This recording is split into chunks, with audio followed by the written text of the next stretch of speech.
Kawawa naman si Fiang, siya ang binabatikos kahit di niya kasalanan.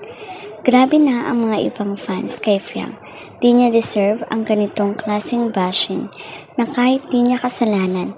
Pero bakit siya ang binabash? In-explain na niya side niya tungkol sa release na yun na ikinagalit ng mga Jar Fiang fans.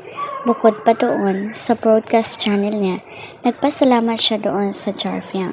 Sabi kasi nila ay may pinapaboran si Fiang, ang JM Fiang fandom, dahil panay-repost ito samantalang hindi man lang niya magawang i-repost ang mga edited videos ng Jar Fiang. Hindi daw ito naging fair. Like, excuse me guys, it's her account, her role. Siya ang may karapatan kung sino ang gusto niyang i-post o i-repost. Narito naman ang komento ng mga netizens. Please be gentle with my baby girl, please. I know na you are aware sa mga nangyayari. Fiangi and you doesn't deserve this cruel world.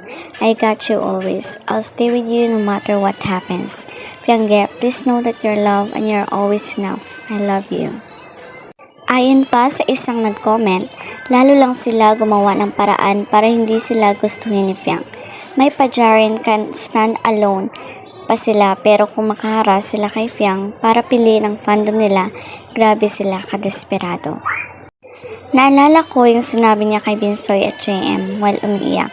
Paano naman ako? Paano naman yung nararamdaman ko? Love ka namin Fiangge, lalaban kami para sa'yo. Ipagtatanggol ka namin hanggang dulo. Dagdag naman ng isang nag-comment. Yung kabilang fandom kasi talaga ay puro kilig lang gusto nila.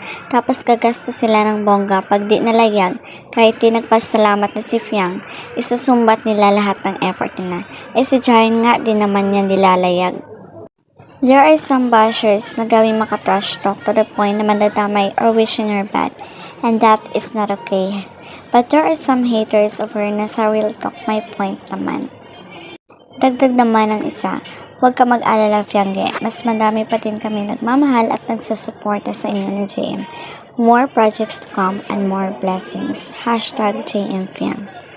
Ayan guys, I just want to remind all of you that we should stop bashing and throwing bad words. It's either kay Fiang, kay JM, or kay Binsoy. We should always remember that at the end of the day, they have their own life. Choice nila kung sino yung pipiliin nila na magiging katambal or ka-love them. Hindi nyo choice yun. Maging happy na lang kayo kung sino man yung ilalayag ng management. Just stop bashing, just spread love and support each other. Mahirap bang gawin yun?